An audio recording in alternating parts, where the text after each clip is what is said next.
There is a house on the ridge above Harwick, Vermont that has been standing since before the Civil War. The walls are granite 3 feet thick, fitted together without a single crack that time has been able to widen. The mortar between the stones is original. The timbers inside have not rotted. The fireplace at the center of the structure is enormous by any standard, larger than most of the rooms in the houses below it, in the valley built with channels that disappear into the walls and reappear in places that make no architectural sense to anyone who has not been told what they are for. On cold mornings, if you press your palm flat against the granite of the outer wall, you will feel something that should not be there. Warmth. Not the warmth of sun on stone, because the mornings when this is most noticeable are the mornings when there is no sun, when January has closed its fist around the hills and the temperature outside has dropped to the place where metal contracts and breath becomes visible the moment it leaves the body. The warmth is coming from inside the stone itself, released slowly and steadily, the way a good man releases his convictions without drama, without announcement, simply present and constant and not going anywhere. The house has been warm for more than 160 years. It was warm on the morning of January the 9th, 1861, when the worst blizzard in the recorded history of Granite Hills came screaming down from Canada at 60 miles per hour and killed 23 people in the villages below the ridge. It was warm when 12 families arrived at its door, some of them carrying children who had stopped crying because they were too cold to make sound. It was warm when a man named Corwin Hale stood on his threshold with gray in his face that was not from age and asked to be let inside by the woman he had expelled from the community 3 years before. It was warm because of Ingrid Voss, and Ingrid Voss had been right about everything.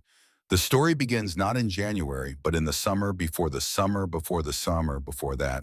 It begins in 1856 in the warmth of an August afternoon that no one thought to remember at the time, because August afternoons in Vermont are not remarkable.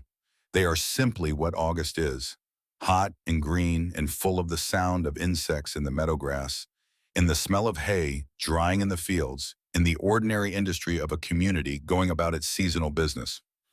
Ingrid Voss arrived in Harwick in the early summer of that year. She was 63 years old, a widow whose husband had died the previous autumn after 31 years of a marriage that had been conducted in the practical language of people who understand that a shared life is built from shared labor rather than from sentiment. She had sold the farm. She had no children. She had no particular destination in mind. What she had was a small amount of money, a trunk of clothes and tools, and the conviction that she was not finished yet, which is a conviction that requires no external validation to sustain itself in a person who has held it long enough. She had come originally from Norway, arriving in this country as a young woman with her husband and the accumulated knowledge of a childhood spent in a stone house, in a cold climate, where the relationship between heat and mass was not an abstract concept but a daily fact of survival. Her father had built their house in Norway with walls that were nearly as thick as the ones she would eventually build on the ridge above Harwick. He had built a fireplace so large that it occupied a quarter of the house's interior volume, with channels cut through the stone that carried heat from a single morning fire through every room and into the foundation and back again, before releasing it slowly through the surface of the walls over the following 12 to 18 hours. She had grown up warm. She had grown up understanding, without being able to articulate the science of it, that stone was not simply inert material. Stone was a vessel. It could hold what you put into it and release it at a pace determined by its own density and mass and the quality of the heat you had given it. Stone remembered, not in any mystical sense, in the most practical sense possible. Stone received heat and stored it and gave it back when the conditions outside changed, and the stored heat became more valuable than the heat that produced it. Her father had told her this when she was 10 years old, pressing her small hand against the wall of their house on a February morning when the temperature outside was capable of killing livestock and the stone under her palm had been warm, genuinely warm from a fire that had burned for 2 hours the previous morning and had not been lit since. He had pressed her hand against the stone and said, "The stone remembers what you give it." He had placed a small piece of granite in her hand, a piece he had chipped from the wall of the quarry, where he sometimes works smooth on one side and rough on the other, the size and weight of something that fits comfortably in a closed fist. "Give this to the stone wall when you build your own house someday," he had said. "Put it inside the wall. Let it become part of what keeps you warm." She had kept the stone for 53 years. It was in her coat pocket when she arrived in Harwick in June of 1856, the same coat pocket where it had been for most of her adult life, worn smooth on its smooth side from decades of her thumb, moving across it in the absent way that hands move across things they have held for a very long time. Harwick was a village of perhaps 200 people, situated in a valley between two ridges of the Green Mountains, surrounded by the kind of landscape that is beautiful 9 months of the year and genuinely dangerous for three. The winters in Harwick were not a metaphor for hardship. They were hardship actual and cold, and capable of killing anyone who had not prepared for them with the specific kind of preparation that the climate required. The community managed its winter survival through a system that had developed over the previous 40 years, and that revolved primarily around the common woodlot. Every family contributed to the cutting and stacking of firewood from the common land, and every family received an allocation of that wood proportional to their contribution and their need administered by the Board of Selectmen and specifically by the alderman responsible for resource distribution. That alderman was Corwin Hale. He was 58 years old, a compact and deliberate man with the particular confidence of someone whose authority has never been seriously challenged. He had been born in Harwick. His father had been alderman before him. His grandfather had built the first permanent structure in the valley, a stone farmhouse on the eastern ridge that had eventually been abandoned and left to weather when the family moved to more convenient ground near the common. Hale knew what wood meant in Harwick in winter. He knew it the way a man knows the source of his power when that power has been exercised long enough to become invisible, to seem natural, to present itself as simple fact rather than as arrangement. The families of Harwick needed wood to survive. Wood was distributed by the alderman. The alderman was Corwin Hale. This was how things were and had been, and as far as Hale was concerned, would continue to be. Ingrid Voss asked her question on a Thursday afternoon in late August of 1856. She had been in Harwick for 2 months, boarding with a widow on the south side of the village, helping with the household in exchange for her room. She had been watching the community prepare for winter with the attentive eye of someone who has spent a lifetime assessing how other people solve problems she has already solved differently. She had watched the wood cutting and the stacking. She had noted the thickness of the walls of the houses, the size of the fireplaces inside them, the way the chimneys drew, and the way the heat from those fires escaped upward into the Vermont sky within minutes of being produced. She had thought about this for 2 months before she said anything. She approached Hale at the common meeting and on that Thursday afternoon, when the selectmen were discussing the coming winter's wood allocation, and she waited until the formal business was finished, and the men were standing in the yard talking in the easier way of people who have set aside their official roles for the evening, and she said, "Why does the village heat its houses with fires that send the warmth up the chimney? Why not heat the stone first and let the stone heat the house?" Hale looked at her the way a man looks at a statement that requires him to decide quickly whether it represents a genuine question or a challenge to something he has not previously considered vulnerable. "Because that's not how it's done," he said. "We burn wood in winter to stay warm in winter. We don't waste fuel in summer when there's no need for warmth." "There is always a need for warmth," Ingrid said. "The need in January is simply more urgent than the need in August. But the stone doesn't know the difference between August and January. It only knows what heat you've given it." Hale studied her with the expression of a man cataloging a new variable in a system he believed he understood completely.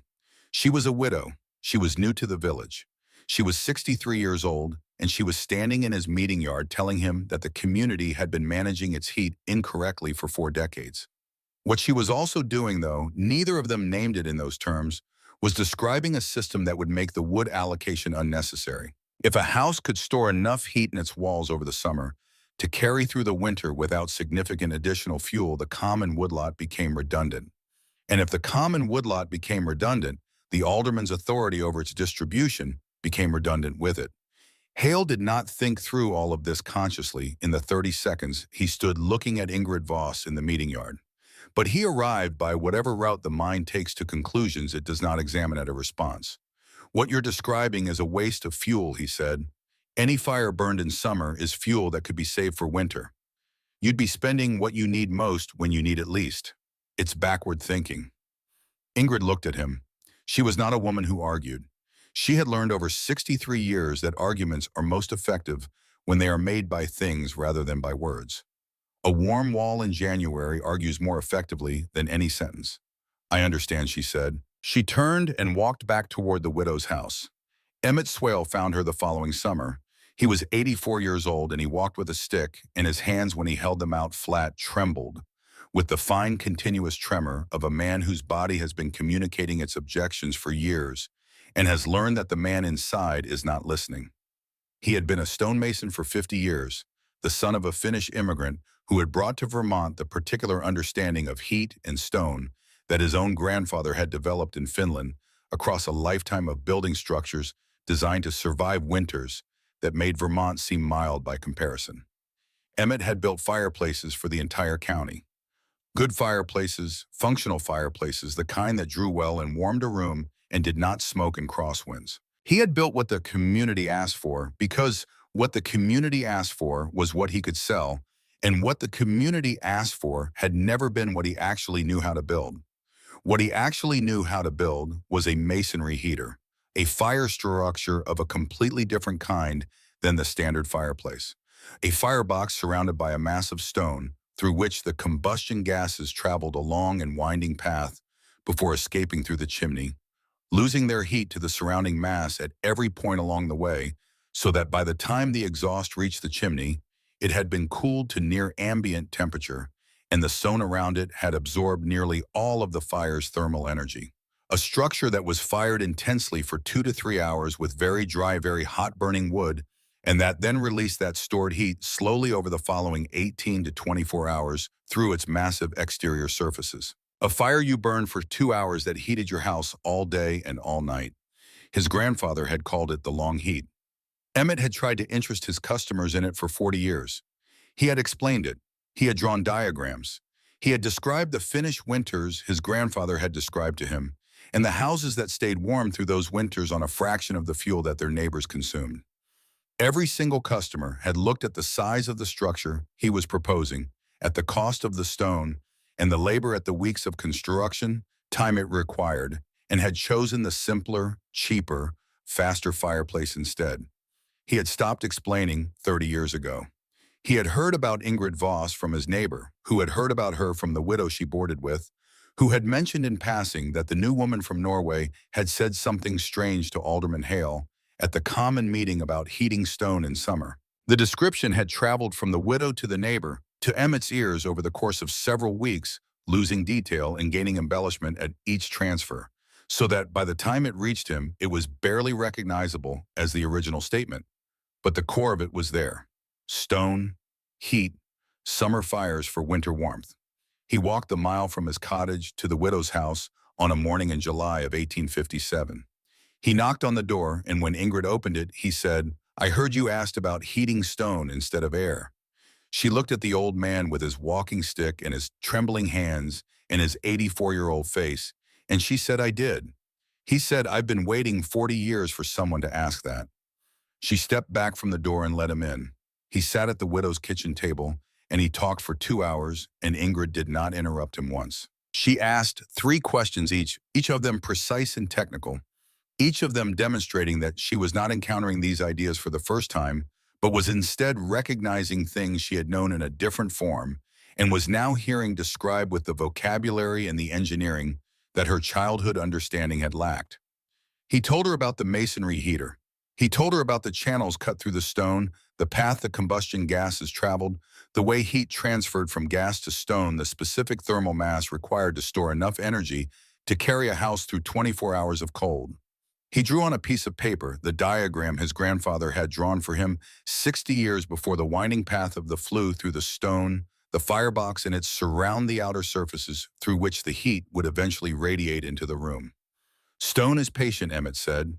"It takes heat slowly. It gives it back slowly. If you fill it with heat in summer, the heat will still be there in January. The earth itself holds 55 degrees always. That is the baseline. But stone that has been properly heated can hold much more than that. 100 degrees or more stored in the mass of the granite itself, released over days and weeks as the surrounding air calls for it." He paused, running his trembling hands flat over the table as though feeling for the warmth in it.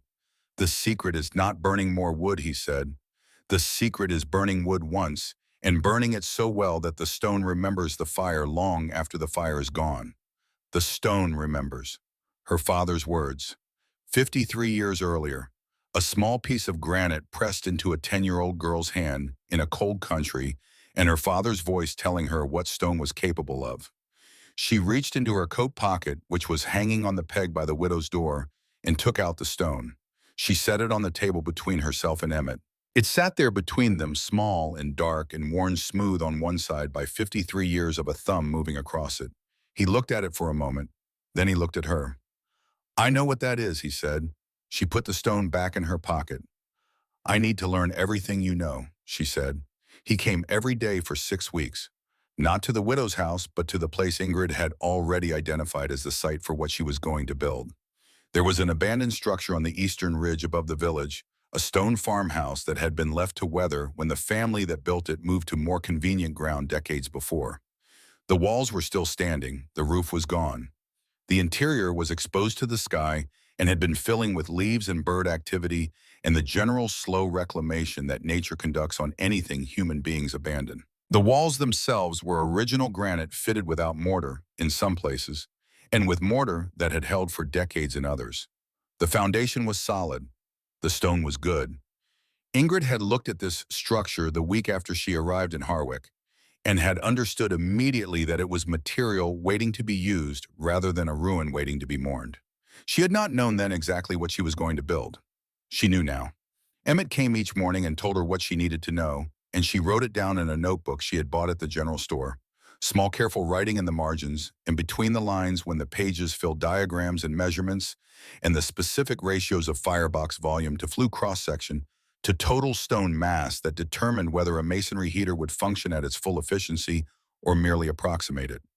The building work began in the autumn of 1857. It was brutal in the way that all genuine labor is brutal not dramatically, but practically through the accumulation of physical effort applied consistently over weeks and months in conditions that were not comfortable and that offered no reward except progress. Ingrid was 63 years old, and her body registered its position on this clearly. But a body that has worked its entire life has a relationship to work that a body which has not cannot access. And Ingrid's body knew how to sustain itself through sustained effort in a way that had less to do with strength than with the kind of efficiency that only comes from decades of practice. She salvaged stone from a collapsed quarry building 2 miles from the ridge, loading pieces onto a cart she had constructed from boards, and a salvaged wheel set hauling loads up the ridge road in the early morning, before the day became too warm for the work to be bearable. She carried stones by hand for the last 100 yards where the cart could not follow, fitting the work to the slope of the day, taking what the morning and the evening allowed, and resting through the afternoon heat. Stellan Vance appeared on the third week. He was a widower, quiet in the manner of men who have processed their losses internally rather than externally, and who have arrived on the far side of that processing at a stillness that could be mistaken for indifference by people who did not look carefully. He had seen Ingrid hauling stone on the road and had asked no questions and had simply begun helping, taking up position at the cart, pulling alongside her on the uphill sections, placing stones where she indicated they should go. He never asked what she was building. She never explained. The work was the conversation which was for both of them the kind of conversation they preferred. Emmett supervised when his health allowed, which was less often as the autumn deepened and the cold began to press on his lungs. He stood at the edge of the work and described what he saw and suggested corrections and sometimes ran his trembling hands over the coursing of the stone to feel the levelness of it, the way a man who can no longer do a thing he once did well confirms through touch that the person doing it now is doing it correctly. "You're laying the channels right," he told her on an afternoon in November. "Better than most men I trained. You have a feel for how heat wants to move." "Heat wants to move upward," Ingrid said. "I'm just giving it a reason to move sideways first." He smiled at that. It was the kind of thing his grandfather would have said. The walls went up through the winter of 1857 slowly, because the mortar could not be laid below freezing and had to be protected when it was fresh, but steadily, because Ingrid was not someone who required warm conditions to continue working.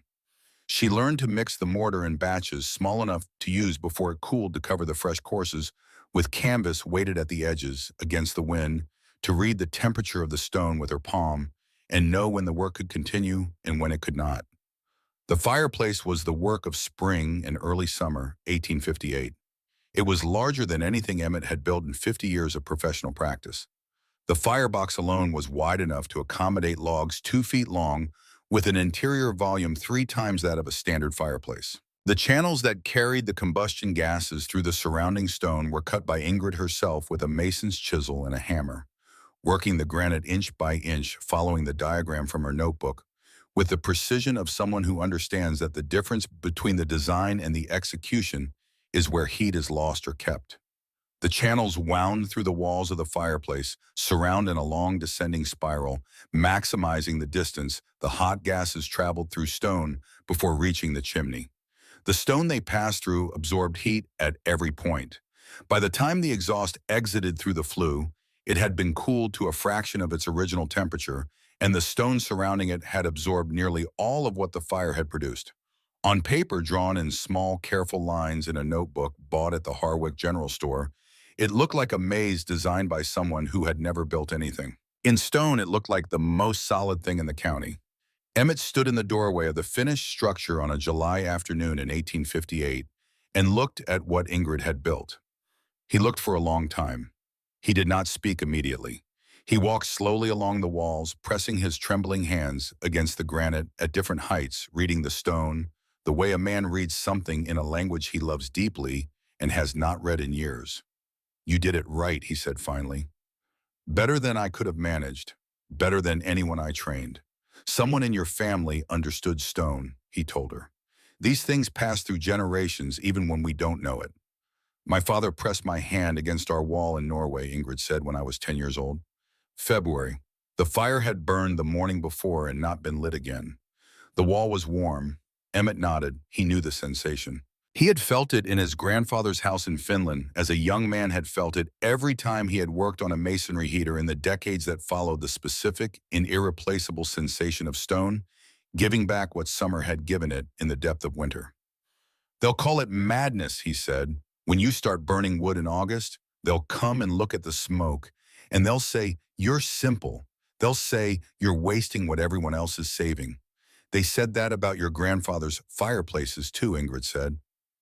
"They did," he agreed, and then winter came. On the 3rd of August, 1858, Ingrid Voss built a fire in the firebox of her masonry heater. She used dry hardwood split fine to produce a hot, fast-burning fire rather than a slow, smoldering one.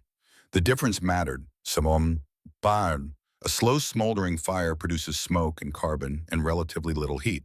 A fast, hot fire burns clean, producing the maximum amount of thermal energy from the minimum amount of wood energy that could be captured by the surrounding stone rather than lost to incomplete combustion. She loaded the firebox and lit it and worked the draft until the fire was burning at full intensity, the stone around it beginning its slow absorption of heat, and she sat with it for 2 hours and then let it burn down to coals and die. She built another fire the following morning, and the morning after that. Corwin Hale saw the smoke on the 4th day. He stood in the village below and looked up at the ridge, where smoke was rising from the chimney of the old Hale farmhouse, the house his grandfather had built in the middle of a heat wave when the temperature in the valley was high enough that people were cutting their workdays short and the livestock were standing in the creek. He looked at the smoke for a long time. Then he gathered 2 of the selectmen and walked up the ridge road. He found Ingrid stacking the morning's firewood at the side of the house, preparing the next day's fuel. The selectmen stood behind him at a slight distance, close enough to be present, far enough to be witnesses rather than participants. "What do you think you're doing?" Hale said. It was not a question in the way the words suggest. It was a statement of authority requesting an accounting. "I'm heating the stone," Ingrid said. "It's August," Hale said. "There's no need for heat. People are fainting in the fields from the warmth." "There's no need for heat right now," Ingrid agreed. "There will be need in January, and the stone will still be warm in January because I heated it today."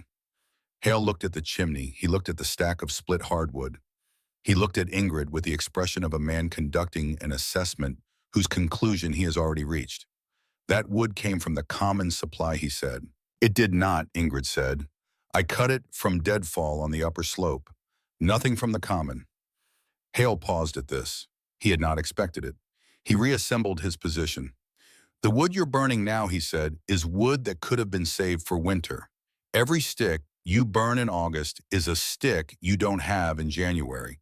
You're spending the community's resources in the wrong season. I'm spending my own resources, Ingrid said.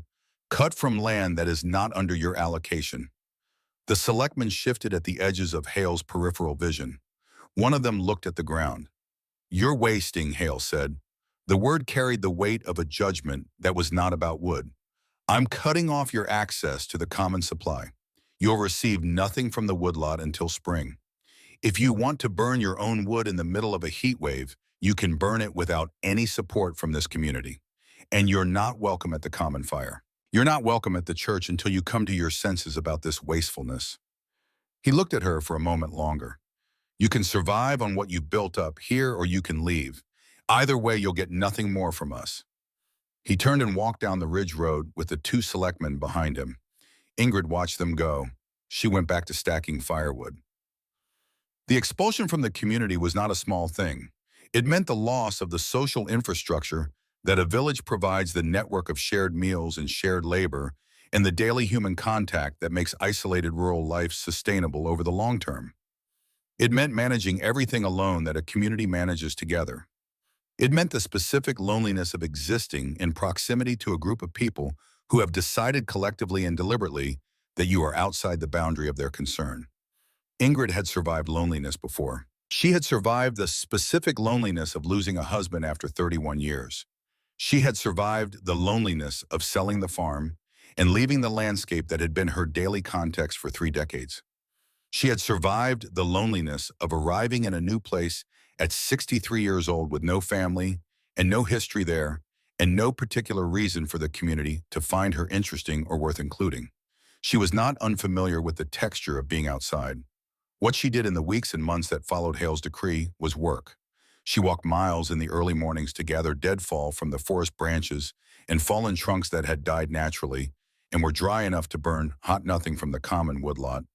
Nothing that Hale could point to as evidence of the wrong she had allegedly committed. She dried it in the sun on the slope above the house and split it in the evenings and stacked it against the south wall of the building, where the afternoon light reached it longest. She burned every morning. 2 hours of fire, the firebox loaded full, the draft opened to its maximum, the hardwood burning fast and clean and hot, while the stone surrounding it absorbed the heat with the patience that stone has always had and always will, the patience of a material that does not experience urgency because it has no sense of time passing.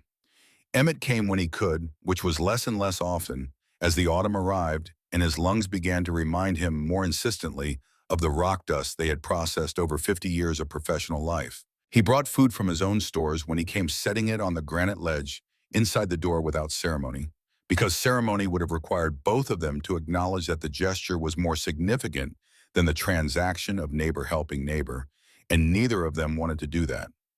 He felt the walls on each visit. He pressed his hands flat against the granite, reading the temperature of it, and each time the reading was better than the last. The stone was absorbing.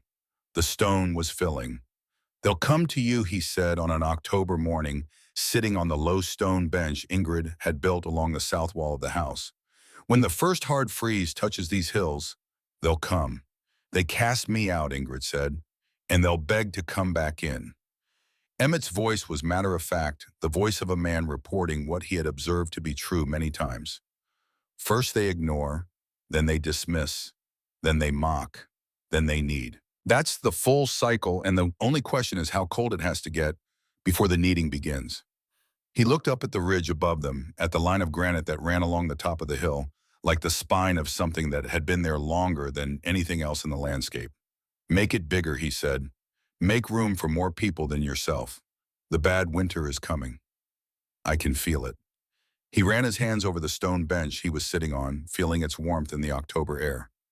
Stone from this hillside, granite from the same formation as the walls, warm from a summer's worth of fires that Ingrid had burned before the selectmen came and told her to stop, and she had kept burning anyway.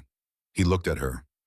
They cast you out, he said, and you'll let them back in, because that's who you are. That's who your parents raised you to be.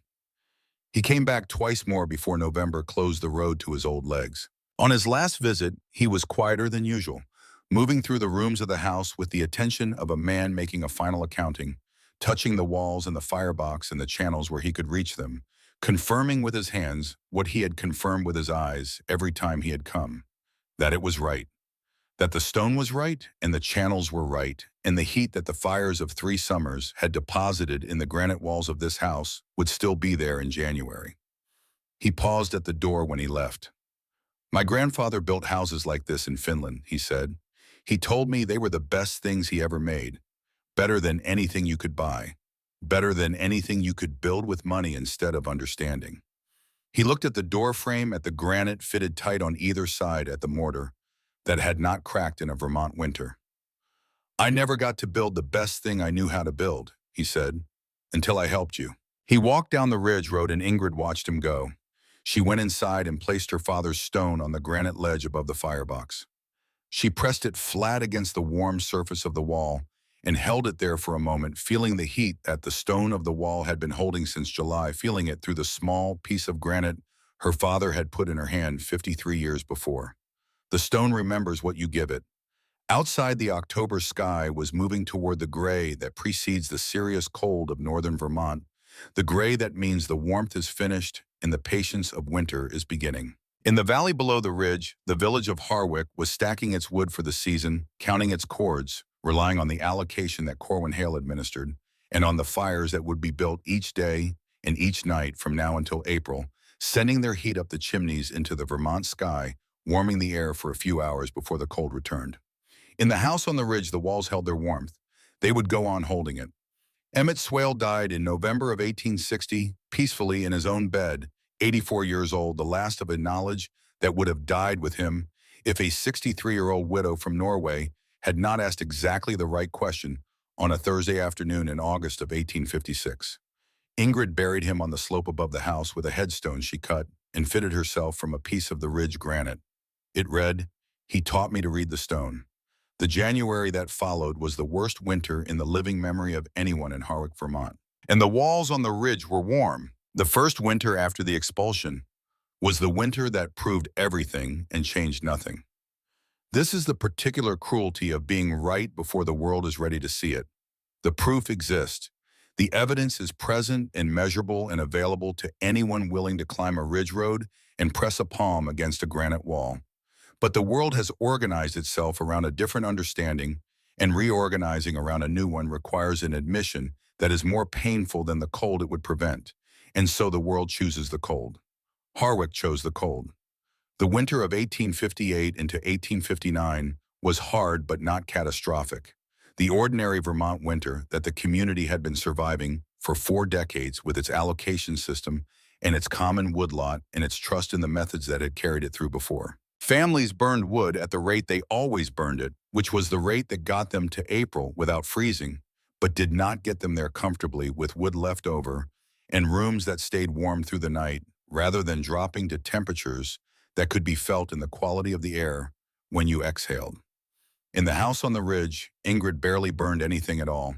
The fire she had built through the summer of 1858, 3 to 4 hours each morning for 3 months, had deposited enough heat in the granite walls of the house that the walls themselves were doing most of the work of keeping the interior warm.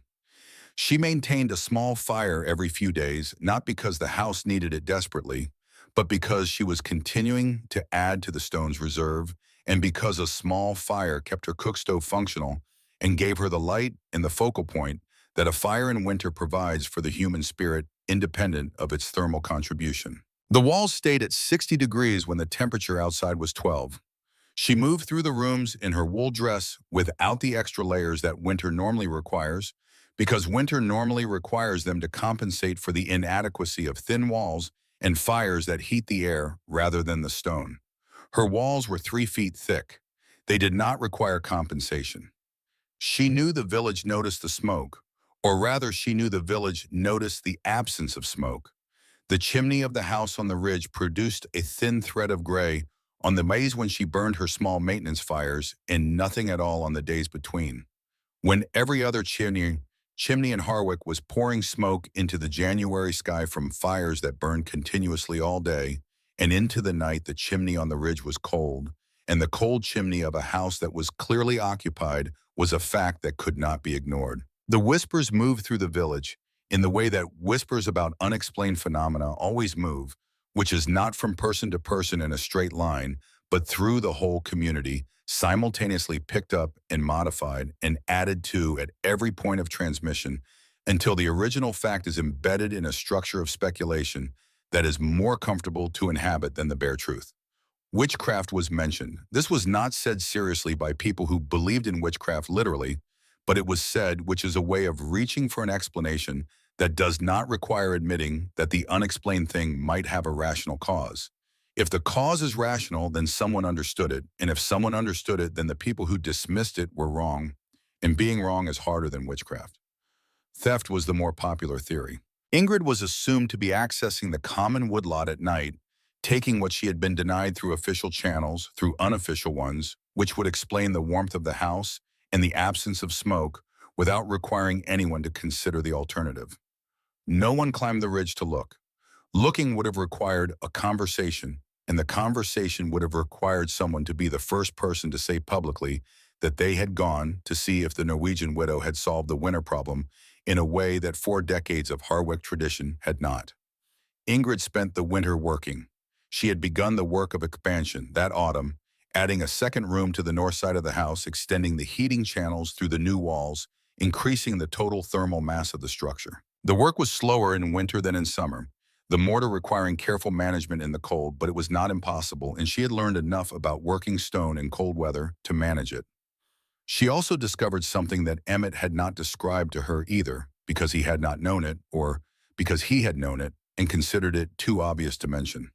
The temperature in the house maintained by the stored heat in the walls was stable enough in the rooms closest to the exterior stone that she could grow things. Not dramatically. Not in any way that would have been visible through the windows to anyone looking from outside. But in the small room on the east side of the house where the morning light came through a south-facing window, and the wall behind held 65 degrees. Regardless of what the temperature outside was doing, she had built narrow wooden shelves against the warm granite and placed pots of soil on them and planted seeds that she had kept from the autumn harvest. By January, she had herbs.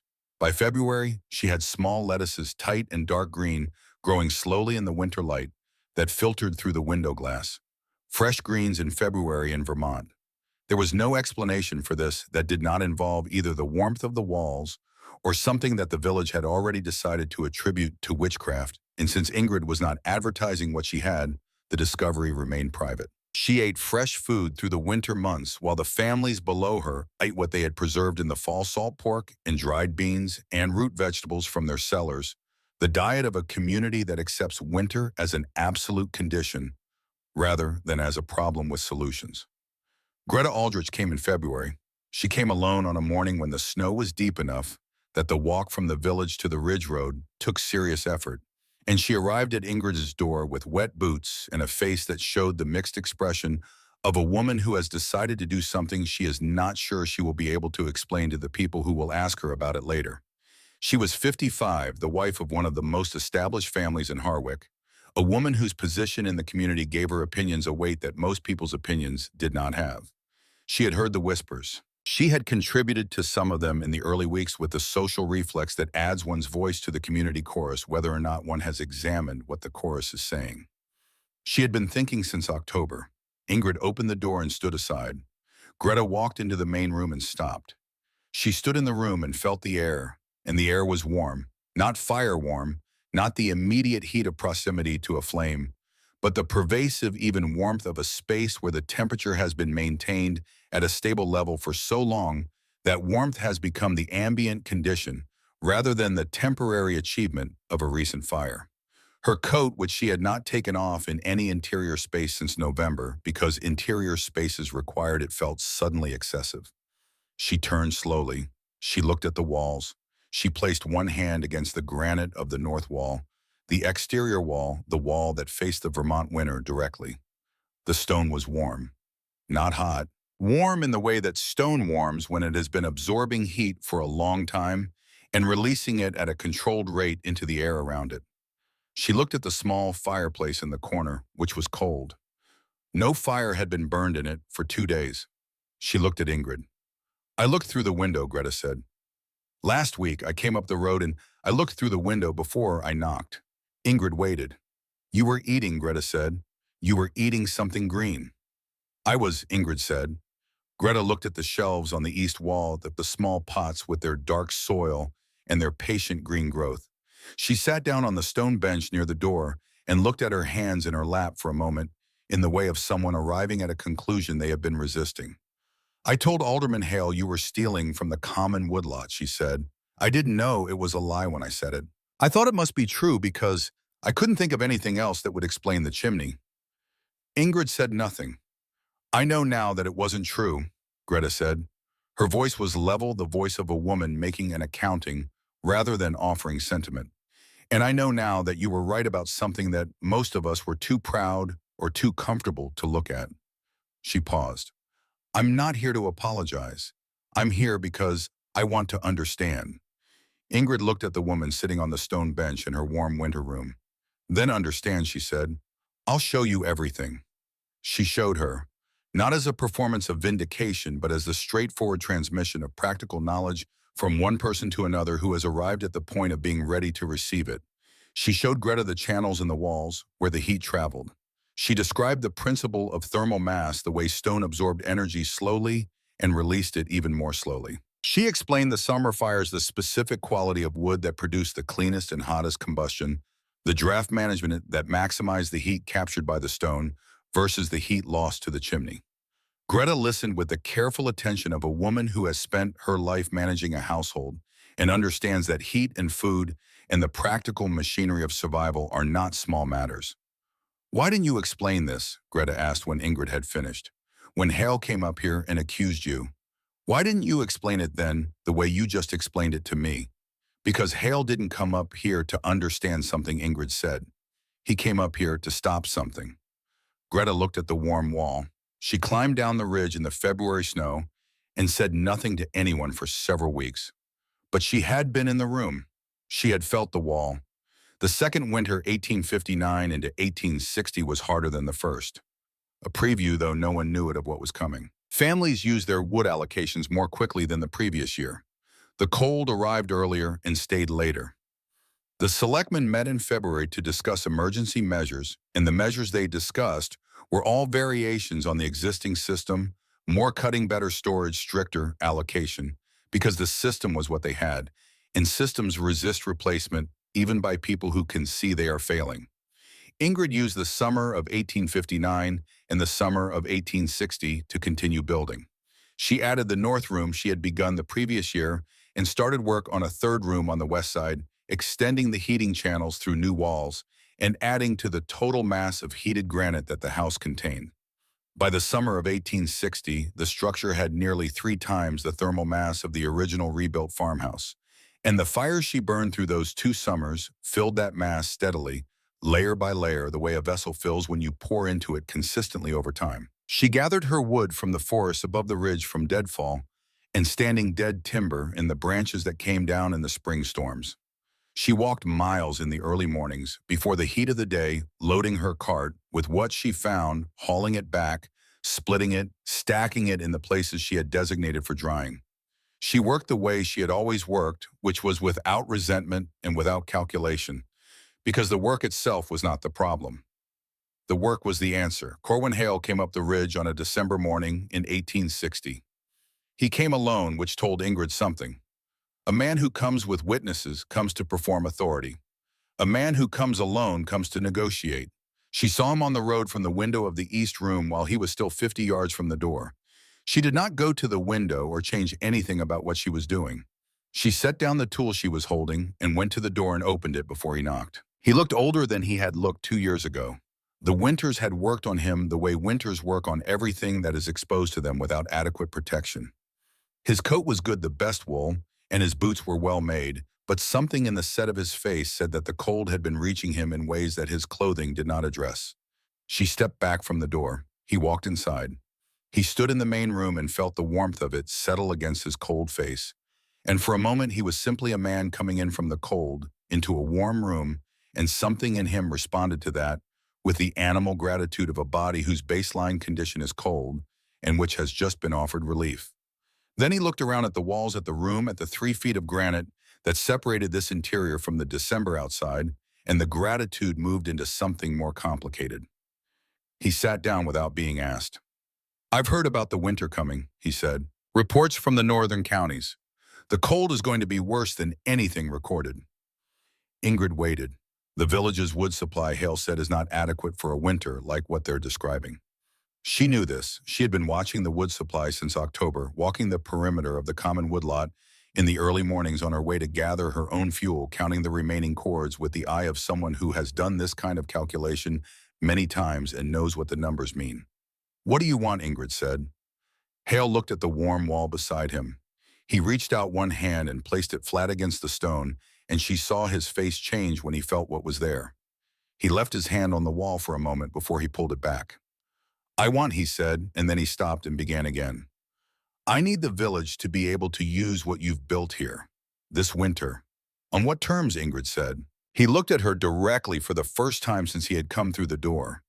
He was a man who had spent his life in positions of authority, and looking directly at a person he had wronged required a specific kind of effort that showed in the quality of the look. "I would restore your access to the common supply," he said. "Your standing in the community, your place at the church. If you would share the use of this structure through the winter with families who need it." And he paused. "If you would allow the technique to be presented to the community under my sponsorship, as the alderman responsible for the winter welfare of Harwick, so that going forward the community can understand what has been built and can begin to adopt it through appropriate channels." The warm room was very quiet. "Under your name," Ingrid said. Hale's jaw moved slightly. "Under my sponsorship," he said. "The village would need to hear it from the authority they trust in order to accept it." "You mean they would need to hear it from a man," Ingrid said. The words sat in the warm air of the room between them. Hale did not deny it. He did not confirm it. He looked at the wall across from him, and he said nothing for several seconds. "I'm not asking you to give up what you know," he said. "I'm asking you to work through a structure that will make the knowledge more effective." Ingrid looked at the man sitting in her warm room in December. The man who had cut her wood supply and expelled her from the community because she had asked a question that threatened the basis of his authority. The man who was now sitting in the evidence of everything she had understood and he had not, and asking her to let him be the face of it. She thought about her father's stone. She thought about Emmett Swale running his trembling hands over the granite walls and saying, "This is the best thing I ever helped build." She thought about the July fire she had started in 1858 and continued through 1859 and through 1860, while Hale watched the smoke from the valley below and called it waste. She looked at him. "Wait until spring," she said, "and then we will talk about whose name goes on what." Hale looked at her for a moment. Then he stood. He went to the door. He opened it. He stepped through it into the December cold and walked down the ridge road toward the village. 2 weeks later, the blizzard arrived. It came in the way that the worst weather always comes, preceded by signs that are easy to interpret in retrospect and difficult to act on in the moment. The temperature dropped sharply on the 8th of January, a drop that was faster and deeper than anything the oldest residents of Harwick could remember. The sky acquired a particular quality of gray, not the ordinary gray of a Vermont winter sky, but a gray with weight in it, a gray that pressed downward toward the hills, as though the clouds had decided to close the distance between themselves and the ground. By noon on the 9th, the wind had begun. It came from the north, from Canada, from the vast cold engine of the continent's interior that gathers itself every few years into something that is not simply weather, but a demonstration of the scale of forces that the natural world contains, and that human beings in their ordinary planning are permitted to forget exist. It came at 60 miles per hour, and it drove the snow before it horizontal, so that the snow was not falling but flying, and a man standing in the village common could not see the building 20 feet across from him. Firewood ran out quickly. The allocation system failed, not because it was badly administered, but because it had been designed for winters that were hard, and this winter was something else. Families burned through their allocated cords in the first 5 days. They burned furniture next the chairs and the tables and the softer pieces that caught fire easily and burned fast and produced heat for an hour and then were gone. They burned fence rails. They burned the boards from outbuildings that were less essential than the structures that held their animals and their remaining food. The cold was stronger than any fire they could build in the thin-walled houses they inhabited because the fires heated the air and the air escaped through every seam and gap in the construction and was replaced immediately by more cold air from outside, and the cycle required more wood than anyone had burning constantly and never producing the stored warmth that would have allowed the fires to rest. On the ninth day, the temperature inside several of the village houses dropped below freezing. Not the temperature outside, the temperature inside. Greta Aldrich made her decision on the morning of that ninth day. She had been thinking she would say later about February, about the morning she had climbed the ridge road in the snow and felt the wall of the house on the ridge and eaten the bread that Ingrid had offered her, and understood sitting in that warm room that she had been wrong about something significant and had chosen to say nothing for nearly a year because saying something would have required her to say it publicly, and publicly was where the cost was. She had been paying a different cost since then. She gathered her three children, the youngest 7 years old and the oldest 14, and she dressed them in everything they had, and she opened the door of her house into the blizzard, and she walked them to the ridge road and up. She did not ask permission. She did not send word ahead. She simply walked through the snow that came at her sideways and the cold that hit the exposed parts of her face like a physical blow, and she kept walking until the shape of the house on the ridge came out of the white in front of her, its granite walls dark against the snow, its chimney trailing the thin thread of a maintenance fire. She knocked. Ingrid opened the door. Greta stood in the snow with her three children behind her, and she said, "I knew in February. I looked through your window, and I felt your wall, and I knew. And I said nothing because I didn't want to be the person who said it." Ingrid looked at the children. "Come in," she said. "There's room." They came inside, and the children felt the warmth of the room, and the youngest one, who had stopped making sounds 2 hours ago because the cold had taken her past the point where sounds were available, began to cry. The crying was not distress. It was relief, the sound of a body that has been holding itself against extreme cold, suddenly being permitted to release the effort of holding.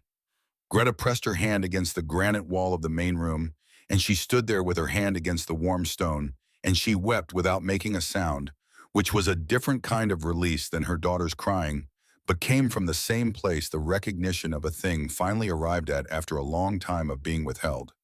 Hale came that afternoon. He came with 6 families behind him, 31 people, including 11 children, moving up the ridge road in a line that was visible from the house's east window before they reached the door. Ingrid watched them come. She watched Hale at the front of the line, his coat white with snow that had accumulated on the walk up his face, showing nothing except the focused determination of a man moving toward a destination he needs to reach. He stopped at the door. He looked at Ingrid standing in the open frame with the warmth of the house behind her and the blizzard doing what it was doing to everything outside, and he said what the evidence of the previous 9 days had finally reduced him to saying, "We have nowhere else to go," he said. "Please." The word cost him something. She could see it cost him something. Not because he was performing the boss, but because a man of his specific kind of character, the kind that has organized itself around the assumption of being right, pays a real price when the assumption fails in a way that cannot be managed or explained away. She looked at him. She looked past him at the family standing in the snow, at the faces of people who had called her wasteful and strange, and worse, at the children among them who had not participated in any of that calling and who were simply cold. "Come in," she said. "There's room." They came in. They came through the door of the house on the ridge, and they spread through the rooms, filling the spaces along the warm walls, the children pressing themselves against the granite and going still in the way of cold things that have found warmth and will not move from it voluntarily. Adults who had been certain in the hours before the walk up the ridge that they were going to die in their own houses sat on the stone benches in the floor and simply breathed the warm air and did not speak. Ingrid had stored food in the rooms where the constant temperature of the walls prevented freezing and prevented spoilage. She fed people, not elaborately but adequately, the way someone who has been managing her own resources carefully for 2 years feeds people from a supply that is larger than one person's winter requires, because she had built for more than one person's winter, because Emmett had told her to make it bigger, because she had understood when she built the second and third rooms that she was not building them for herself. 47 people in total came to the house on the ridge during the 10 days that the blizzard held Harwick in its grip. The walls held their warmth through all of it, not dramatically, not with the excess of heat that a roaring fire produces and then loses. Steadily at the 60 degrees that the summer fires had deposited in the granite, and that the granite was releasing at the rate that granite releases stored heat, which is slowly, which is patiently, which is exactly the rate required to carry a house and everyone in it through the worst winter in Vermont's recorded history. Some pressed their palms against the walls the way Greta had pressed hers in February, not to test or measure, but to confirm, to feel the impossible presence of summer warmth in January stone, and to understand with their hands what their minds were only beginning to work through. Ingrid moved through the crowded rooms, doing what she had always done in her own house, which was the quiet work of keeping a space functional, keeping the fires at the level they needed to be, managing the food supply, making sure the water she had stored in the insulated corner of the deepest room did not freeze, keeping the children warm and the adults as comfortable as the situation allowed. She was 68 years old and she had been right about all of it, and she was not interested in saying so. The knowledge had been available. Emmett Swale had carried it for 40 years. The question she had asked in August of 1856 was not a difficult question. It was the question that the available knowledge had been waiting for, sitting in an 84-year-old man's memory without an adequate listener for 4 decades. She had listened, she had built, and the stone had remembered. On the 7th day of the blizzard, when the wind had not dropped below 40 miles per hour since it started, and the snow was still driving horizontal against the windows, a man from the village named Stellan Vance sat down beside Ingrid on the bench near the east room's window and looked at the granite wall across from them. He had been one of the first to arrive after Greta. He had come with his 2 daughters, both adults, both with families of their own.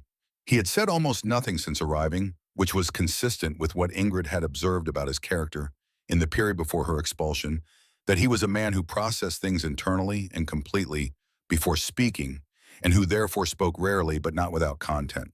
He said, "I pulled stone with you on the road in 1857. "You did," Ingrid said. "I didn't ask you what you were building," he said. "No," he looked at the wall. "I should have asked," he said. "I might have helped more." "You helped enough," Ingrid said. He was quiet for a while. "I watched the chimney all winter," he said. 1858 and 1859 in this one. I counted the days when there was no smoke. I thought about what that meant. I didn't say anything to anyone about what I thought it meant, because saying it would have meant disagreeing with Hale, and disagreeing with Hale publicly in Harwick is not something that people do easily. He looked at his hands. "I should have said it," he said. "It might have saved us this winter." Maybe, Ingrid said, or maybe people need to feel cold before they believe in warmth. He looked at her for a moment. Then he looked back at the warm wall and said nothing else, which was his way, and which Ingrid had come to understand was not absence but presence of a different kind, the presence of a person who was fully there without requiring the space to be organized around them. Outside, the blizzard was doing what it was going to do for 3 more days. Inside, the stone walls of the house on the ridge were doing what they had been doing since August of 1858, remembering summer, holding its warmth in the patient, silent, irreplaceable way of stone that has been given heat and trusted to keep it, releasing it slowly into the cold rooms where people who had not believed in it were now depending on it for their lives. The small granite stone from Norway sat on the ledge above the firebox where Ingrid had placed it in the autumn. It was warm. Everything it touched was warm. And outside the walls, the worst January in Vermont's history continued its work, blind and cold and absolute, against granite 3 feet thick that had been filled with summer by a woman who understood what stone was capable of when you gave it what it needed and trusted it to remember. The blizzard ended on the 19th of January. It did not end dramatically. It did not announce its conclusion with a shift in the wind or a break in the clouds or any of the theatrical signals that weather sometimes produces to mark a transition. It simply stopped the way very large things sometimes stop all at once and without ceremony, leaving behind a silence so complete that the people inside the house on the ridge heard it before they saw the evidence of it through the windows. The silence of a blizzard's end is different from ordinary silence. It has the quality of something that has been pressing against the world for a long time, suddenly releasing its pressure, and the world, adjusted to the pressure, takes a moment to understand that the adjustment is no longer necessary. 47 people had been living inside granite walls for 10 days. They had slept on the floor and on the stone benches and in the chairs that Ingrid had placed along the warmest walls. They had eaten from her stores and from what they had managed to bring with them, and the combination had been adequate because Ingrid had planned for more than herself. And because adequate was what the situation required, and adequate was what the stone had made possible by keeping the stores from freezing and the people from using all of their energy simply staying warm. The children had adapted fastest as children do, finding the particular geography of the house and establishing their own hierarchies within it, claiming the warmest sections of the warmest walls as sleeping spots, learning the rhythm of the maintenance fires and the small sounds of the stone as it worked the faint ticks and releases of granite, doing what Ingrid had built it to do.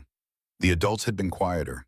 There is a specific silence that belongs to people who are processing the distance between what they believed and what has been demonstrated to be true. It is not a comfortable silence. It is not the silence of contemplation or rest. It is the silence of a mind working very hard on a problem it did not know. It had the problem of how to reorganize around a fact that requires the existing organization to be wrong. Most of the 47 people in the house on the ridge had spent some portion of the previous 3 years being certain that Ingrid Voss was wasting wood and time and whatever remained of her common sense on the ridge above them. They had said so. Some of them had said so publicly, had contributed their voices to the community consensus that the Norwegian widow's summer fires were an eccentricity at best, and a theft of shared resources at worst, had added their weight to the pressure that had made her expulsion from the community feel justified, and her continued work on the ridge feel like stubbornness rather than vision. They sat in the warmth that her stubbornness had produced, and they were silent with what that meant. Corwin Hale was the most silent of all of them. He had taken a position near the east wall on the first day in the room, where the herbs grew in their pots, on the granite shelves, where the January light came through the south window at its low angle and fell across the stone floor in a rectangle that moved slowly through the day. He had sat there and watched the light move and said almost nothing for 10 days, which was remarkable for a man whose authority had always been expressed through speech, through the administration of decisions, in the communication of his reasoning to the people whose lives those decisions shaped. The warmth of the wall behind him was a continuous fact that he could not escape and did not try to escape. He sat with his back against the granite and felt what the granite had to give, and he thought whatever it is that a man thinks when the thing he spent 3 years preventing has just saved his life. On the morning of the 10th day before the blizzard ended, before anyone knew it was going to end, he asked Ingrid to sit with him. She brought 2 cups of the tea she had been making from the dried herbs that grew in the east room, set one on the stone ledge beside him, and sat down on the bench at the angle that put the window light between them. He looked at his hands. "I came up here in December," he said, "to ask you to give me what you had built." "I know," she said. "Not the building," he paused. "The credit for what the building meant. So that I could present the technique to the village as something I had authorized and sponsored and was responsible for making available. So that it would come through the structure that the village was used to accepting things through." She waited. "What I was actually asking," he said, "was for you to let me take what you had built and put my name on it, so that the record would show the alderman solving the problem, rather than the woman who had been expelled for seeing it." "Yes," she said. He looked at the east wall, at the herbs in their pots, on the warm granite shelves, at the impossible winter green of them. "My grandfather built this house," he said, "the original structure, before my father's time. The family moved down to the valley when I was a boy, when the lower ground became available and the house was left. I grew up knowing it was here, knowing it was Hale land, hailstone Hale construction." He paused. "When you came up here and started rebuilding it, I told myself it was trespassing, that you were using something that still belonged to the family even if we had abandoned it." He was quiet for a moment. "But a man doesn't get to abandon something for 30 years and then claim ownership when someone else has given it a purpose," he said. "That's not how ownership works, not the kind that matters." Ingrid looked at him. In the low winter light of the east room and the warmth of the walls that had been storing summer since before this conversation, since before the blizzard, since before the December visit, when he had come to negotiate the terms of taking what was not his, he looked like what he was, a man who had built his authority on a system that had now failed completely, and who was sitting in the evidence of a different system, one he had opposed, and trying to find the place where he went from here. "What are you going to do?" she said. He looked at her. Tell the truth, he said. All of it, publicly. What I did and what I said and what I tried to take from you in December and why the village nearly died because I couldn't admit that a woman who built fires in August understood something I didn't. She looked at the herbs on the warm shelf. And after that, he said, I want to learn everything you know, everything Emmett knew that you carry now. I want to spend whatever years I have left building what you built for every family in this valley. The blizzard ended that afternoon. The people who had been living in the house on the ridge began cautiously at first, and then with increasing purpose to organize their departure. They wrapped themselves in everything they had brought and everything Ingrid could spare, and they went down the ridge road in groups, some of them stopping at the crest to look back at the house they were leaving at the granite walls, with their thin thread of chimney smoke, at the structure that had not moved or failed or lost its warmth through 10 days of the worst weather any of them had experienced. Several of them pressed their hands against the outer wall before they left, not as a gesture, as a confirmation. The wall was warm in the January morning air, warmer than the air by a margin that was impossible to dismiss or explain away as residual surface temperature from a nearby fire. The warmth was coming from inside from the stone itself, from fires that had been burned in the summer and stored in the granite and held there against exactly this need. Greta Aldrich was one of the last to leave. She stood at the door with her 3 children behind her, and she looked at Ingrid in the way of a woman who has something specific to say and is deciding how to say it most accurately. I should have spoken in February, she said. When I came up here and felt the wall and ate your bread and understood what I was looking at, I should have walked back down that ridge road and told the village what I had seen. I didn't. You're here now, Ingrid said. That's not enough, Greta said. Not enough to make it right. But it's what I have. She looked at her children. I'll come back in the summer, she said, if you'll teach me. My oldest is strong and good with stone. We'll bring help. Come back in June, Ingrid said. The fires start in July. Greta took her children down the ridge road. Ingrid stood at the door of the house and watched the last of the 47 go until the ridge road was empty and the snow lay unmarked on either side of the tracks they had made going down, and the silence of the aftermath settled over the granite walls and the slope below them and the valley where Harwick was beginning slowly to assess what the previous 10 days had cost it. 23 people had died in the surrounding villages during the blizzard. Not in Harwick itself, because Harwick had the house on the ridge and had used it even if it had taken 10 days and the near death of 11 children to produce the decision to do so. But in the farms and isolated homesteads beyond the village boundary, in the places too far from the ridge to reach in a blizzard, 23 people had not survived what the January of 1861 had brought down from Canada. Ingrid knew this number. She knew it because Hale told her when he came down from the ridge, and because the number sat in her like the specific weight of something that cannot be put down. She did not believe the 23 were her responsibility. She had built what she had built and had offered it when it was offered and had taken in everyone who came to her door. She had not caused the blizzard, and she had not designed the community's resistance to preparation, and she had not expelled herself from the common life of the village in order to prevent knowledge from spreading. But she had been right. She had been right for 3 years. And the distance between being right and being heard was a distance that 23 people had fallen into, and that fact was not one she would set down easily or soon. She went inside and built a fire. The spring meeting of Harwick was held in April, when the snow had melted enough that the roads were passable and the full community could gather in the common building that served as the village's meeting hall, courthouse, and primary space of collective decision. The room was full, fuller than any meeting Hale had shared in his years as alderman, because the winter had produced in the community the specific quality of attention that follows a catastrophic near miss, the attention of people who have been very close to something irreversible and who have not yet decided how to process the distance between how close they came and how far they were from understanding why. Hale stood at the front of the room. He was dressed simply without the particular formality that the alderman position traditionally required, and Ingrid, sitting near the back of the room with Greta Aldrich beside her, understood the choice immediately. A man who comes to a meeting in his formal dress is maintaining his authority. A man who comes without it is surrendering something before he speaks. He spoke for a long time. He said everything he had told Ingrid he would say.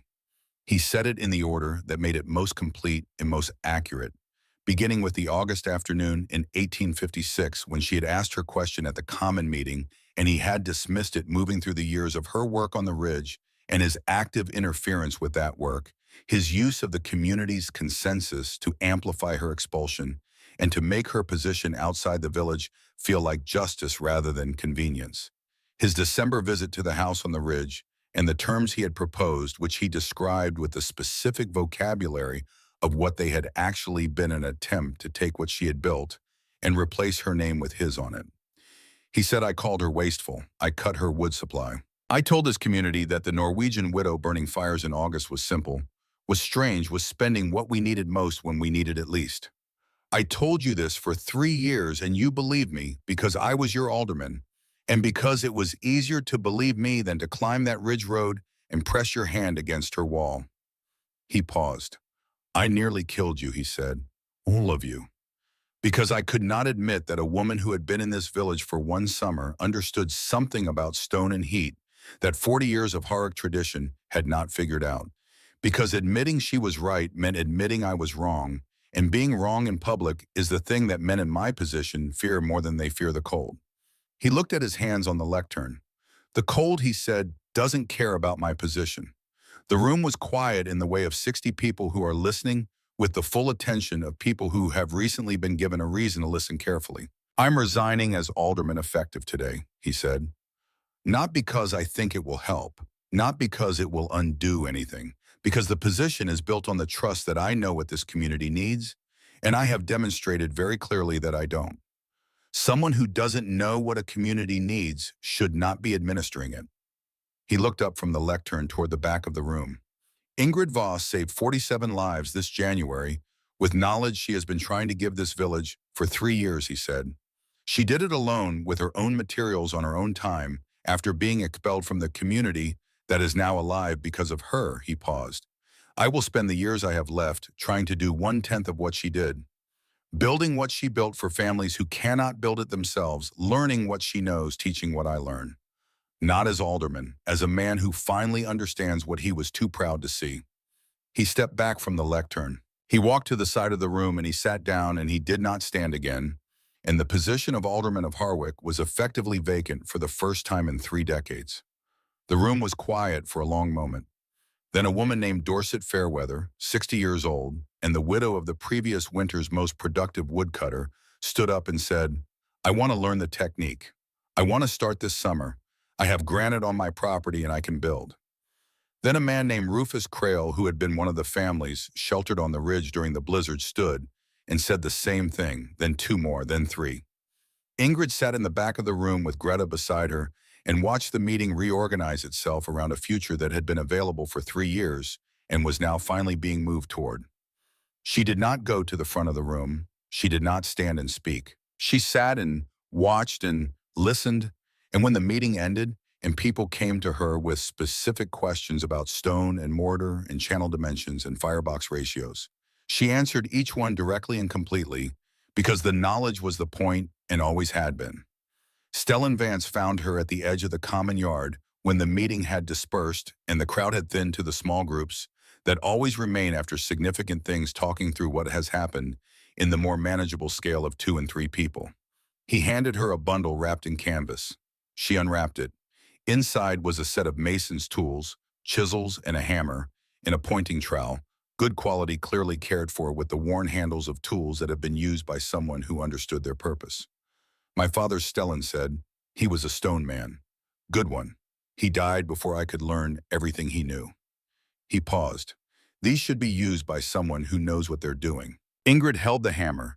The balance of it was right, the weight distributed, the way a good hammer distributes it toward the head and away from the hand so that the swing does the work and the grip only guides. I'll use them, she said. He nodded. He said, my daughters want to learn. Both of them. And I want to help with the building this summer for the families who are starting, if you'll have the help.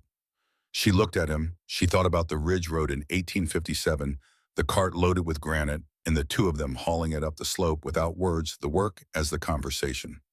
Come in June, she said. The fires start in July. The summer of 1861 was the busiest summer Harwick had seen in living memory. And the busyness was not the ordinary busyness of agricultural preparation, but the specific industry of a community building something new, which has a different quality. The quality of people who have decided to do something they have never done and are learning as they go with a particular focused energy of people who have a reason that they have not forgotten. Hale worked through that summer alongside anyone who would have him. He had no authority. He did not try to reassert any. He came each morning to wherever the building was happening, and he asked what was needed, and he did it. He carried stone. He mixed mortar. He watched Ingrid work and asked questions and made notes and learned the material, the way that Ingrid had learned it, not through instruction alone, but through the accumulation of physical understanding that comes from handling something until your hands know what your mind is only beginning to articulate. He was not good at it, not at first. 58 years of life had been spent primarily in the management of systems and the exercise of authority rather than in the physical engagement with material, and his hands showed it the uncertain grip, the overcorrection, the tendency to force what should be persuaded. But he kept coming. By September, he was better. By the following summer, he was useful in the specific way that a person becomes useful when they have spent a year learning something they did not know and have finally reached the point where the knowledge has moved from the mind into the hands. He built 8 masonry heaters in the decade that followed, one per family that was willing to invest the time and material. He built them under Ingrid's supervision with her correction when he made errors and her confirmation when he got things right, and he built them without attaching his name to them, which was a discipline he maintained until the end of his life and which cost him something each time, which was perhaps appropriate. Ingrid taught through those years with the directness of someone who understands that the value of knowledge is proportional to the number of people who have it, and that the accumulation of knowledge in a single person or a single family is a fragility rather than a strength, because single people and single families can be lost, and what they carry goes with them unless they have given it away while they had the chance. She gave it away consistently and without reservation. She taught Greta Aldrich, who taught her son, who became the county's most capable masonry heater builder within 20 years. She taught Dorset Fairweather, who taught 2 neighbors who taught their children. She taught Stellan Vance's daughters, both of whom had their father's understanding of stone and their mother's practical precision, and who went on to build throughout the county for the rest of their working lives. She taught anyone who came to the house on the ridge and asked. Stellan Vance had come with his tools and his willingness in June of 1861, and he had stayed not because he announced that he was staying or because any agreement was reached about what staying meant, but because the work kept requiring him and he kept being where the work was, and at some point the distinction between visiting and living becomes a matter of convention rather than fact. They married in the autumn of 1862 quietly without ceremony, beyond what was legally required because neither of them needed ceremony, to confirm something that had already been established when 2 years of shared labor and shared purpose, and the specific understanding that develops between people who have worked alongside each other in conditions that reveal character without allowing it to be managed. He moved his tools into the workshop she had built against the north wall of the house. The tools from his father's set and the tools from Emmett Swale's last gift in Ingrid's own collection occupied the shelves of that workshop, and on the wall above them, in the place where such things are put when they are meant to be seen and remembered, she hung Emmett's rock hammer with a small piece of granite from the ridge attached to it on a length of copper wire. He taught me to read the stone. The words were not written anywhere.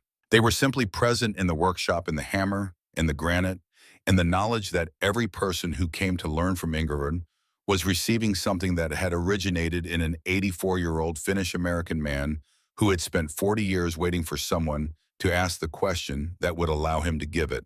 Corwin Hale died in 1869. He had been ill through the previous winter, a respiratory illness that the cold aggravated, and that the masonry heater in his house, which he had built himself over the course of the previous summer in the long evenings after the day's work was done, could warm the body against but could not cure. He had written his will with specific instructions about the gravestone. The stonemason who cut it came to Ingrid afterward and told her what it said because he thought she should know before she saw it. She went to the grave on a morning in late October when the ridge above Harwick was showing the last of its autumn color, and the air had the particular clarity of Vermont fall that makes everything look like a painting of itself. The stone was plain granite, unornamented, the lettering clean and deep. Corwin Hale, born 1803, died 1869. And below that in letters the same size as the name, she was right. He was slow. She stood in front of the stone for a long time.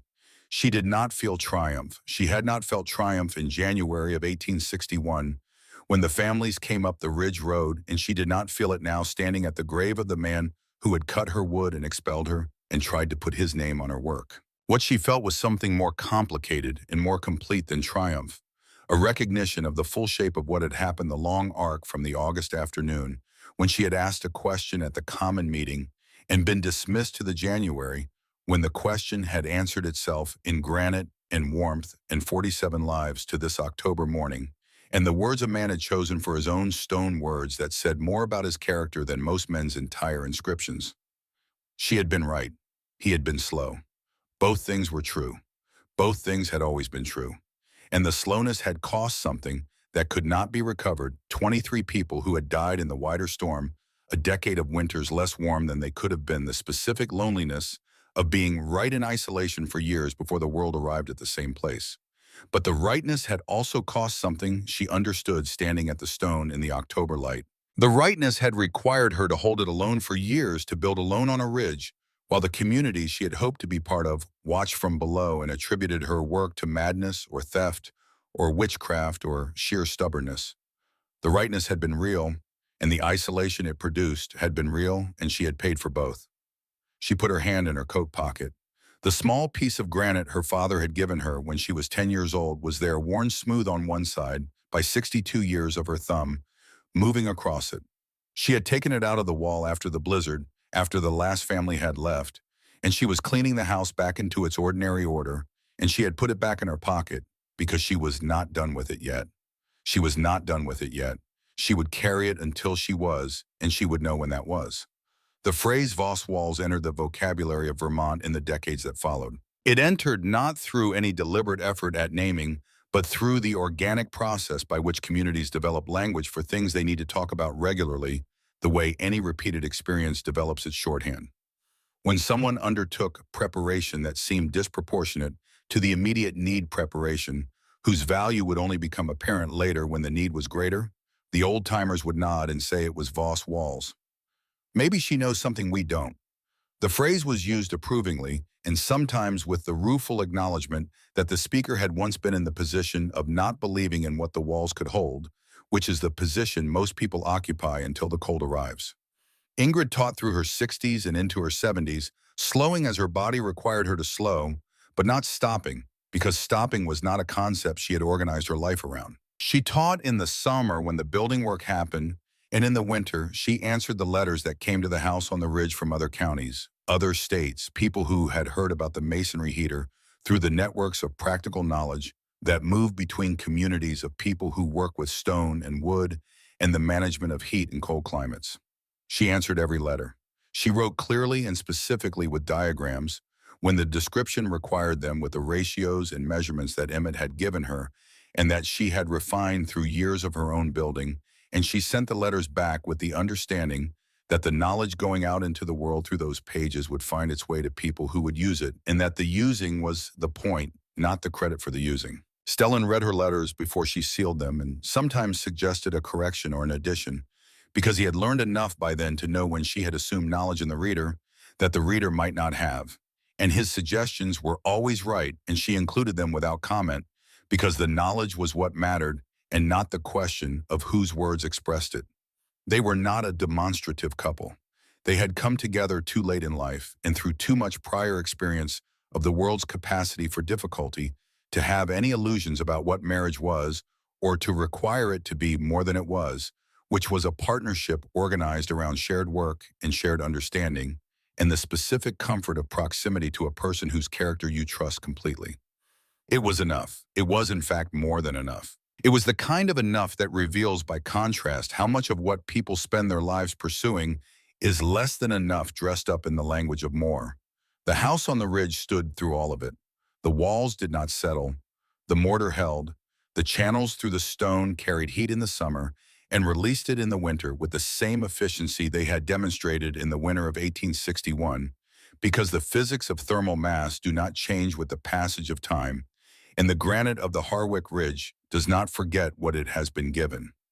Ingrid built 2 additional rooms onto the structure in the 1870s when the teaching work required more space and the children of the Blizzard families began coming to learn. She built them with the same 3-foot walls, the same channels, the same integration of the heating system through the mass of the structure, and she built them with Stellan's help and Greta's son's help and the help of whoever was learning that summer, so that the building itself was part of the teaching, the construction being the curriculum. On the summer morning when she fitted the last stone of the final room into place, she took the small piece of granite from her coat pocket. She had carried it for 68 years. She pressed it into the fresh mortar of the interior wall at a height that was level with her heart, in the corner of the room where the morning light from the east window would reach it for part of each day, and she pressed it flat against the surrounding stone and held it there while the mortar set around it. The stone remembers what you give it. She gave it the warmth of her hand one last time. Then she released it and stepped back and looked at the wall. The small piece of granite was barely visible, fitted into the coursing between 2 larger stones, its smooth face flush with the surface of the surrounding granite. If you did not know it was there, you would not see it. If you pressed your palm against that section of the wall in January, you would feel what you always felt when you pressed your palm against the walls of that house, the warmth of stored summer, radiating steadily outward into the cold room, the patience of granite that has been given heat and trusted to remember. You would feel the wall warm. You would not know why it was warm in that particular place more than anywhere else, or what was in the stone or whose hands had carried it across an ocean and through a lifetime before pressing it into this specific corner of this specific wall. You would only know that it was warm, and perhaps that is enough to know. Perhaps warmth does not require explanation to be warmth. Perhaps stone does not require acknowledgement to remember. The house on the ridge above Harwick, Vermont is still standing. The walls are granite 3 feet thick, fitted without a crack that time has been able to widen. The mortar between the stones is largely original. On cold January mornings, if you press your palm flat against the outer wall, you will feel what generations of hands have felt before yours.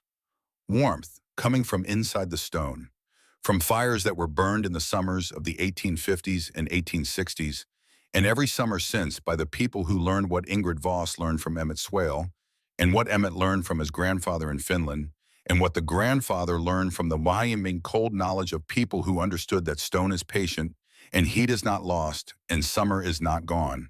When winter comes, only stored waiting in the granite for the moment when it is needed most. The small piece of Norwegian granite is still in the wall of the East Room, in the corner where the morning light reaches it. If you know where to look, you can find it. It is slightly smoother than the stones around it on its exposed face, worn by decades of the hands of people who were told what it was and who pressed their palms against it, the way that Ingrid's father pressed her small hand against his wall in Norway when she was 10 years old. The stone remembers. It was warm then. It is warm now. It will be warm in January.